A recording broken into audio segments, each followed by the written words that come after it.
గురుగారు ఎంతో మంది సొంత ఇల్లు కట్టుకునే కోరిక ఉంటుంది. అది ఎంతో మందికి కళ.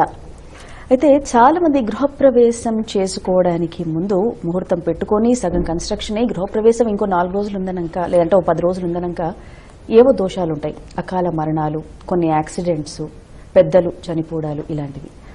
అంటే ఇది ఖచ్చితంగా వాస్తు దోషానికి సంబంధించే ఉంటుందంటారా?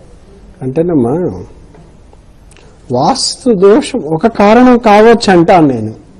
అంటే ఖచ్చితంగా చెప్పాలని లేదు కదమ్మా, కానీ ఖచ్చితంగా ఒక వాస్తు దోషం కారణం కూడా కావచ్చు. ఎందుకంటే మా చాలా మంది ఒక గృహ నిర్మాణం చేస్తూ ఉన్నప్పుడు చిన్న చిన్న ఆటంకాలు అనేది సహజం అమ్మా, దాన్ని మనం పట్టించుకోవాల్సిన అవసరం లేదు. ఇలా ఒక మేషన్తో చిన్న చిన్న సమస్యలు వస్తాయి, టెక్నికల్ చిన్న చిన్న సమస్యలు, వాటికి పెద్ద లోతుగా మనం ఇబ్బంది పడొద్దు. కాకుంటే మీరన్నట్టు గృహప్రవేశానికి ఒక 1 month ఉంది, ఒక 10 days ఉంది. కానీ మీరన్నట్టు తల్లిదండ్రులకి ఏదైనా అంటే వృద్ధులు కావచ్చు, అకాల మరణాలు జరుగుతాయని చాలా మంది బాధపడుతుంటారు. చూడలేకపోయారు మా ఇంట్లో అనేది కొంచెం కోరిక, అది జీవితాంతం బాధపడుతూ ఉంటుంది. బాధ సరే, వాళ్ళ వయసు అనుకొని కూడా ఉంటాం మనం. కానీ శాస్త్రం ఏమంటుందంటేనమ్మా, అకాల మరణాలు, అకాల ప్రమాదాలు జరగడానికి వాస్తు ఒక కారణం కావచ్చు అంటాను. ఎందుకని చూస్తేనమ్మా, గురుగారు మేము చాలా చక్కగా వాస్తు ప్రకారం కట్టుకున్నాం అంటారమ్మా. వాస్తు అంటే ఏంటిది? వాళ్ళకు ఈశాన్యంలో మేము గేట్ పెట్టుకున్నాము, నైరుతిలో బెడ్రూమ్, ఆగ్నేయంలో వంట. ఇది సహజమమ్మా, ఇది అందరికీ ఉంటుంది. అయినా అందరికీ సమస్యలు ఉన్నాయి. చూడండి, మీరు దేశంలో ఎవరింట్లో అయినా వెళ్ళి చూడండి, పర్ఫెక్ట్ ఆగ్నేయంలో వంట, నైరుతిలో పడక, ఈశాన్యములో నడక అనేది ప్రధానంగా అందరి ఇంట్లో ఉంది. అయినా కూడా ఇవాళ ఇన్ని హాస్పిటల్స్ ఎంత బిజీగా ఉన్నాయమ్మా. ఏ కోర్టు చుట్టూ చూడండి ఎంత జనాభా ఉన్నారమ్మా. వాళ్ళందరూ గొప్ప గొప్ప చదువులు చదువుకున్నారు కదమ్మా. అయినా కొన్ని సమస్యలు ఇబ్బంది పడుతున్నారా లేదా? కొంత టైం వాళ్ళకు వృధా అవుతుందా లేదా? కొన్ని సమస్యలు అనుభవిస్తున్నామా లేదా? అంటే ఇక్కడ నైరుతిలో మాకు పడక ఉంది, ఆగ్నేయంలో వంట ఉంది, ఈశాన్యంలో నడక ఉంది, అంత మంచి జరగాలి కదా మరి వాస్తు ప్రకారం కట్టుకున్నప్పుడు. కానీ ఇలా దేశంలో ఇన్ని సమస్యలు ఉన్నాయి అంటే దాంట్లో వాస్తు ఒక కారణంగా మనం తీసుకుంటే ఇక్కడ స్థల దోషాలు ప్రధానంగా ఉంటాయమ్మా. మనం కట్టుకునేది బాగానే ఉంటది, ఆ స్థలం పూర్వీకులు ఎవరిది, ఆ స్థలంలో ఏదైనా దుష్టగ్రహ పీడలు జరిగి ఉంటాయి. ఎవరికైనా తెలుసా అమ్మా? ఎవరికి తెలియదు.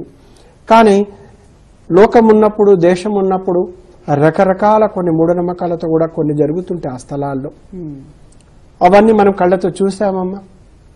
ఆ స్థలంలో మనం కొనుక్కున్న ప్లాట్లో ఒక సైడ్ అది అంటే దానికి వెంచర్ చేసేటప్పుడు, సైట్ డిజైన్ చేసేటప్పుడు ఆ స్థలంలో ఒక సర్పం వచ్చిందని ఆ సర్పాన్ని కొట్టేస్తారు, చంపేస్తారు.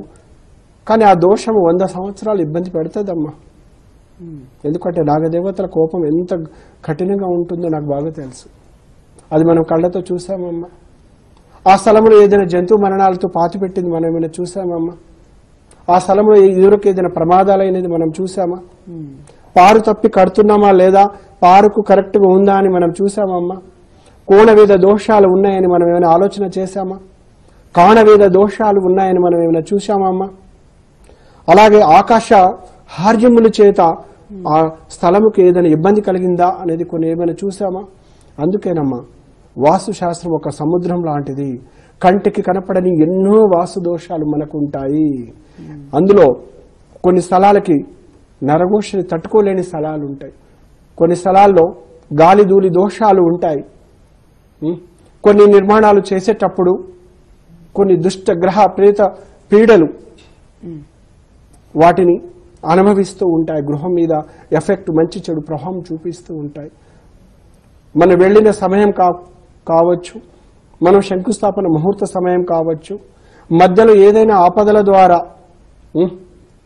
సరైన సమయము ఏదైనా కలిసి రాని సమయం ఉన్నప్పుడు, దుష్ట గ్రహ బాధలు ఏమైనా మన గృహం మీద పడ్డప్పుడు వాటిని అన్నిటిని కూడా మనం అనుభవించాల్సి ఉంటుంది. అంటే మనం ఏదో బెడ్రూమ్ నైరుతిలో ఉంది, మనకు మంచి నిద్ర రావాలనుకుంటాం. కానీ అక్కడ పోయి వాళ్ళ విండో చూస్తానమ్మా. నైరుతి అంటే ఏంటిదమ్మా? పడమర కార్నర్, దక్షిణం కార్నర్, వీటిని నైరుతి అంటాము. ఆ కార్నర్లో చక్కగా పడక గది. కానీ అక్కడ చూసే దక్షిణంలో ఉచ్చ స్థానంలో వాళ్ళకు విండో ఉండదు, మధ్యమ స్థానంలో ఉంటది. అంటేనమ్మా దక్షిణ భాగాన్ని మనం 3 భాగాలుగా చేసినప్పుడు ఉచ్చ స్థానంలో మాత్రమే విండో ఉండాలి. ఆ విండో సైజ్ ఎంత ఉండాలంటే అంతే ఉండాలి. దాన్ని 3 భాగాలు చేసినప్పుడు ఒక భాగంలో మాత్రమే విండో సెట్ అవ్వాలి. అలా కాకుండా మధ్య భాగంలో ఉన్నప్పుడు అది యమస్థానం అవుతుంది. అక్కడి నుంచి నెగటివ్ శక్తి అనేది మనకి ఇంట్లో ప్రవేశం ఉంటుంది. అవన్నీ కంటికి కనపడదమ్మా. మన వాటర్ ఉంది చూడమ్మా, చక్కెరతో కలుస్తుంది, ఉప్పుతో కలుస్తుంది. అలాగనే దుష్టశక్తులు అనేది ఎలా ఉంటుందో దేంతో నేను వాస్తుతో కూడా కలుస్తుంది. అప్పుడు ఆ ఇబ్బందిని ఇంట్లో వచ్చే పీడ కలలు కావచ్చు, మనశ్శాంతి లేకపోవడం కావచ్చు, అనేకమైన రోగములు కావచ్చు, అనేకమైన అనారోగ్య సమస్యలతో ఒకరోజు బాగుంటే ఒకరోజు బాగలేక ఇబ్బంది పడే వాళ్ళని ఎంతో మంది నేను చూశానమ్మా. ఇంకా మనం చూస్తే పడమర భాగాన్ని చూస్తే మనకు తూర్పులో డోర్ ఉన్నప్పుడు పర్ఫెక్ట్ గా డోర్ ఎదురుగా విండో ఉండాలి, అటు వచ్చిన గాలి ఇటు వెళ్ళాలి. కానీ ఈ రోజులు మనం చూస్తేనమ్మా ఓ పెద్ద వివో అని చాలా పెద్ద విండో పెట్టేస్తున్నాం. అంటే మధ్యమ స్థానాన్ని ఉచ్చస్థానం రెండింటిని ఉపయోగించేసుకుంటున్నాం. ఉండాలి, నేను అంటాను 2 భాగాలు నైరుతి కప్పుతో పడ్డప్పుడు ఒక భాగంలో వెలుతురు అనేది అవసరం. కానీ మధ్యమ స్థానంలో ఉన్నప్పుడు ఆ స్థానానికి ఒక దేవత అధిపతి ఉంటాడు, పరిహార దేవత ఉంటారు.